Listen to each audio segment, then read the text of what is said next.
Hello everyone, welcome to my YouTube channel. This is my first video, so please like and subscribe to our channel to update yourself. Please enjoy the video.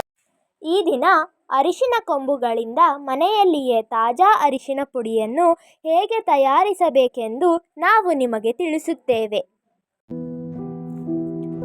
ಮೊದಲು ಮಣ್ಣಿನಲ್ಲಿರುವ ಅರಿಶಿಣದ ಗಿಡದಿಂದ ಅರಿಶಿಣದ ಗೆಡ್ಡೆಯನ್ನು ಕೊಡಲಿಯ ಸಹಾಯದಿಂದ ಕಿತ್ತುಕೊಳ್ಳಬೇಕು.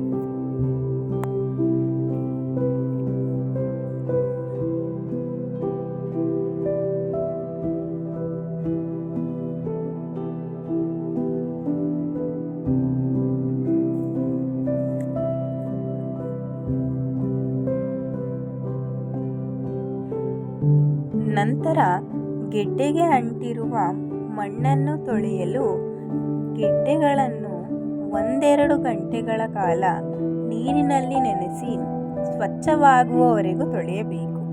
ಈ ರೀತಿ ಆಗುವವರೆಗೂ ಕಾಯಬೇಕು.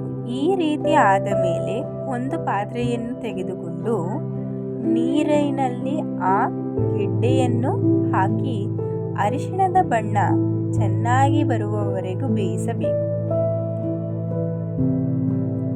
ಆದ ನಂತರ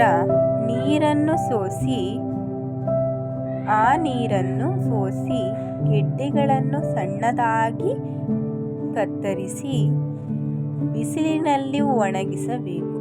ಅದು ಚೆನ್ನಾಗಿ ಒಣಗಿದ ಮೇಲೆ ಅದನ್ನು ಮಿಕ್ಸಿಯ ಸಹಾಯದಿಂದ ಪುಡಿ ಮಾಡಬೇಕು. ಪುಡಿ ಮಾಡಿದ ನಂತರ ಈ ರೀತಿ ಬರುತ್ತದೆ. ಮನೆಯಲ್ಲಿ ತಯಾರಿಸಿದ ತಾಜಾ ಅರಿಶಿಣ ರೆಡಿ. Thank you.